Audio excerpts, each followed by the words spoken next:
आप सबको नमस्कार। सर्वप्रथम इस धरा को नमन करती हूँ आम्बेडकर जी और यहाँ उपस्थित तमाम लोगों ने मेरा नाम चुना। मैं ये सोच कर अभिभूत हूँ। मैं किस्मत वाली हूँ कि आप लोगों के समक्ष हूँ, आप लोगों के सामने हूँ और अपने दिल की बात कह पा रही हूँ। वैसे तो बीच में वो स्क्रीन की छाया होती है, वो पर्दा होता है, आज वो पर्दा भी हट गया है तो और ज़्यादा प्रसन्न हूँ कि आपकी आंखों में आंखें डालकर सच कह पाऊंगी। मैंने पूछा मुझे क्या कहना है, तो मुझे कहा गया बस कह दो। तो मैंने कहा कोई विषय है, तो कि जो आप चुन लो वो विषय है। तो मैंने चुन लिया वसुधा का कल्याण। मैंने चुन लिया कि इस धरा का कल्याण विषय अगर ये है तो कोई विचारधारा ले आए, चांद ले आए, सूरज ले आए, अगर देश प्रेम सर्वोपरि है तो फिर सब कबूल है, सब चल जाएगा। कोई विषय चल जाएगा, कोई समाज चल जाएगा, कोई धर्म चल जाएगा, कोई पंथ चल जाएगा, कोई लिंग चल जाएगा। अगर देश प्रेम है तो सब चल जाएगा। और ये मैंने कहीं और नहीं, इसी जमीन पर हिंदुस्तान में, भारत में हर आंखों में देखा है, उसे महसूस किया है और वही काम मैं स्क्रीन पर भी करने की कोशिश करती हूँ। लोग कहते हैं आप कहते वक्त सोचती नहीं है, तो मैं कहती हूँ सोचती हूँ, इसीलिए कह पाती हूँ। और सोचती ये हूं कि अगर आज मैं रुक गई तो फिर मेरे बच्चे रुक जाएंगे, मेरे बच्चों के बच्चे रुक जाएंगे। तो जो गलत है कह दो और जो सच है फख्र से कह दो कि ये सच है। और यही मेरी कोशिश भी रहती है। और इतना प्यार, इतना प्रेम मुझे मिलता है कि फिर मुझे पलट कर देखने की ज़रूरत नहीं पड़ती है। और ये आप लोगों का सम्मान है। आज जिस कार्यक्रम में मैं उपस्थित हूँ, मुझे याद है स्कूल में जब छोटी थी, 5वीं कक्षा में रही होंगी, तो हिंदी की मेरी बड़ी स्ट्रिक्ट सी टीचर थी। तो उन्होंने देवऋषि नारद जी के बारे में एक कहानी मुझे सुनाई, बच्चों को सुनाई, और वो कहानी मैं चाहती हूँ कि आपके समक्ष भी रखूँ। तो नारद जी तो आज तो क्या वाईफाई है, क्या 5G है, क्या 4G है।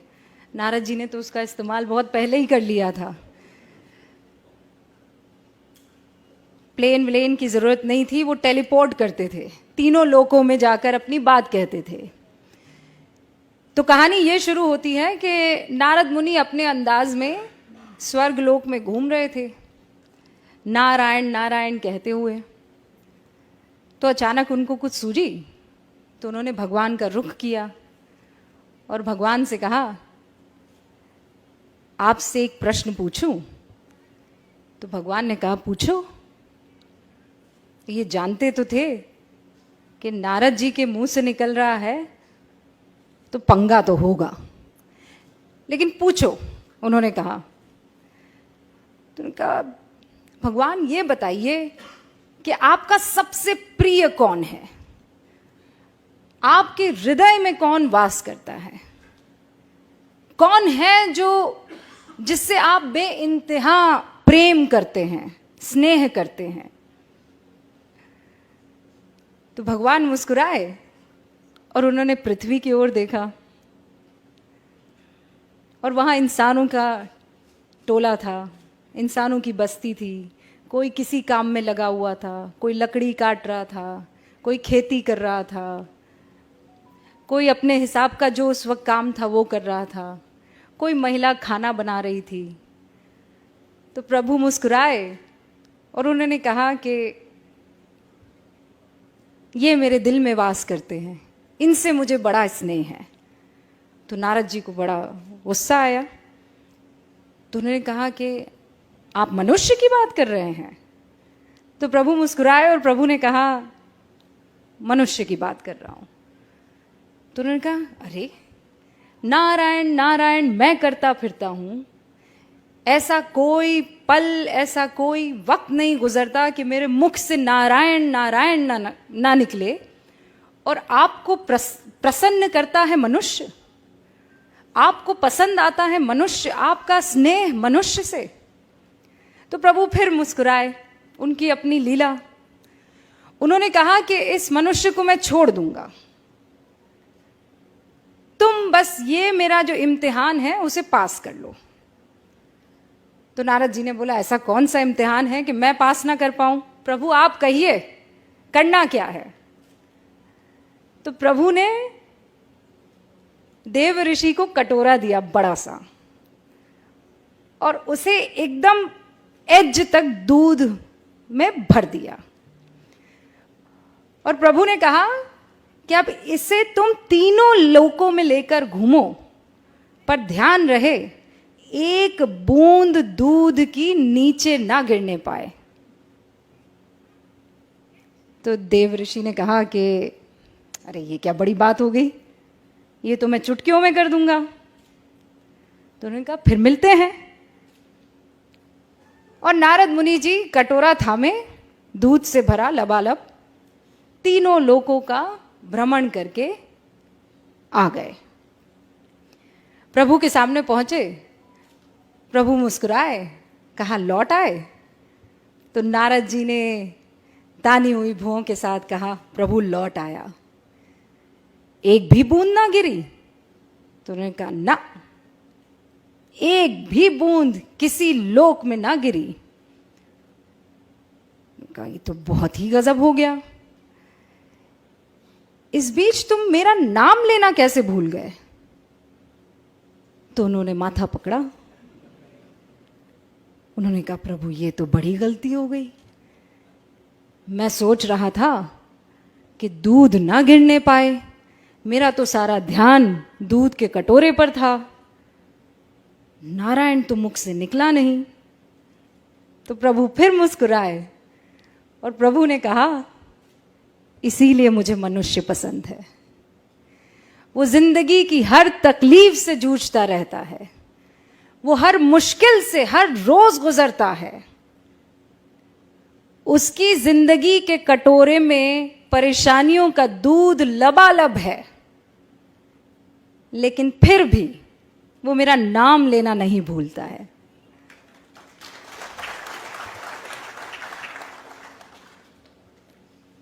तो देव ऋषि भी मुस्कुराए, हाथ जोड़े और कहा प्रभु की लीला अपरंपार है, नारायण नारायण, और मनुष्य भी कमाल है। तो आज जब मैं दिल्ली से यहाँ का सफ़र कर रही थी तो एक बार फिर से देव ऋषि नारद मुनि मेरी आंखों के सामने थे, मेरा बचपन मेरे सामने था, और वो बुजुर्ग हिंदी की टीचर जो इसी अंदाज में कहानी कह रही थी, और मुझे लगता है इससे बेहतर कह रही थी वो, और मैं टकटकी लगाए उन्हें सुन रही थी और ये जानने की कोशिश कर रही थी कि कौन बेहतर होगा, मनुष्य कि देव ऋषि नारद मुनि। लेकिन प्रभु की लीला।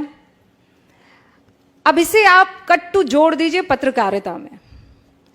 हाँ, हमें करप्शन उजागर करना है, देश की नीतियों पर, तमाम तरीके की राजनीति पर, हर तरीके की कवरेज करनी है, क्राइम भी हो रहा है, महिलाओं के उत्थान की बात करनी है, समाज के कल्याण की बात करनी है। तो ये कटोरे में दूध है, लेकिन क्या इस बीच मैं इस धरा के कल्याण को भूल जाऊंगी? वो भी मुझे ध्यान रखना है। और एक पत्रकारिता का उसूल हमें सिखाया गया था, सत्यम शिवम सुंदरम। लेकिन सत्य हमेशा सुंदर हो ये जरूरी नहीं है। और जिस दिन मेरे पत्रकार बंधुओं ने ये समझ लिया, ये जान लिया कि सत्य कड़वा होता है और उसे पीना भी सीखो और उसे पिलाना भी सीखो। कई बार ये दुखी कर सकता है, लेकिन अगर सत्य को अपनाएंगे नहीं तो फिर आगे बढ़ नहीं पाएंगे। वो कहते हैं या तो आप इस तरफ आ जाती हैं या इस तरफ आ जाती हैं, कोई ग्रे एरिया भी छोड़ दीजिए। लेकिन जब आप धरा की बात करते हैं तो वहां कोई ग्रे एरिया छूटता नहीं है, फिर तो सच होता है या झूठ होता है। और हर बार आज के दौर में मैं ये महसूस करती हूँ, क्योंकि आप सभी लोग सोशल मीडिया पर होंगे, आप कुछ लिख दीजिए, आपके ऊपर बौछार होने लगती है। प्यार कम होता है, नफरत की बौछार ज्यादा होती है। तो क्या वो आपको कुछ कहने से रोक देगा? ये आपको तय करना है। क्या उन गालियों से आप सत्य सामने रखना छोड़ देंगे? ये आपको तय करना है। और मैं हमेशा अक्सर जहां जाती हूं ये कहती हूं कि मैं आइसक्रीम नहीं हूं कि जिसे देखकर, जिसे सुनकर हर कोई खुश हो जाए। मैं एक पत्रकार हूं और पत्रकारिता में दो पक्ष ही होते हैं। अक्सर ये सिखाया जाता है कि पत्रकारिता में आपको अनबायस्ड होना चाहिए। बहुत लोग मेरी बातों से इत्तेफाक नहीं रखेंगे, लेकिन मुझे ये कहना आप लोगों के सामने जरूरी है। जब देश की बात आएगी, वतन की बात आएगी, तो इसमें अनबायस्ड कोई कैसे हो सकता है? एक आतंकवादी दनादन गोलियां चला रहा है, आप निष्पक्ष हो जाएंगे? एक 8 साल की बच्ची के साथ बलात्कार हो रहा है, आप निष्पक्ष हो जाएंगे? आपको पक्ष तो लेना होगा ना। या आप जो कहते हैं कि इन मसलों पर निष्पक्षता चाहिए, इन मसलों पर निष्पक्षता कैसे हो सकती है? जब वतन की, जब धरा की, जब लोकतंत्र की, जब हिंदुस्तान की, जब भारत की बात आती है, तो इसमें निष्पक्षता कैसे हो सकती है?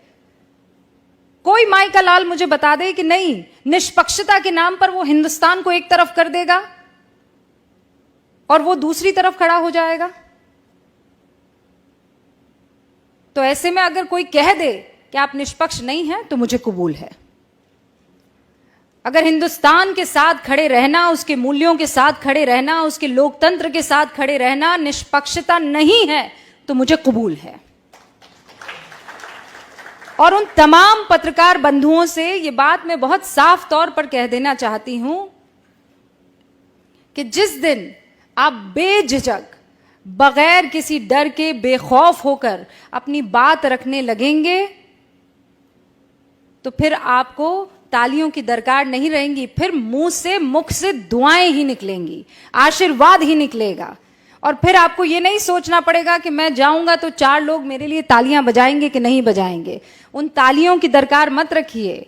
बाहर से लोग क्या कहते हैं वो मत सोचिए। ये सोचिए कि इस वक्त इस जमीन को किस चीज की जरूरत है। इस जमीन को निडरता की जरूरत है, इंस्पेक्शन की जरूरत है, आत्मचिंतन की और मंथन की जरूरत है। और फिर मैं कह रही हूं, कोई विचारधारा हो ना, किसी को चांद पसंद है, कोई ना, किसी को सूरज पसंद है, कोई ना, पर है तो धरा ही के ना, है तो धरती ही के। और जब तक वो धरती में सम्मिलित है, वो चांद हो कि सूरज हो, वो हमारे हैं और हम उनके साथ खड़े हैं। अपनी बात को मैं यहीं विराम देती हूं, लेकिन इस उम्मीद के साथ कि मेरे जैसी उन तमाम आवाजों को आपका आशीर्वाद हमेशा मिलता रहेगा। और जब तक आपका आशीर्वाद रहेगा, जब तक हिंदुस्तान की जनता की आंखों में जो ऐसी चमक मैं देख पा रही हूं, चमक रहेगी, हिंदुस्तान को विश्व गुरु बनने से फिर कोई नहीं रोक सकता है। एक बार फिर से आप सभी का बहुत बहुत शुक्रिया। और मुझे बहुत खुशी हुई आप सबके बीच में आकर अपनी बात रखने की। ऐसा लग रहा था जैसे मैं नहीं, दो मन आपस में बात कर रहे हो, दिल से दिल तक एक बात पहुंची हो। बहुत बहुत शुक्रिया आप सभी का।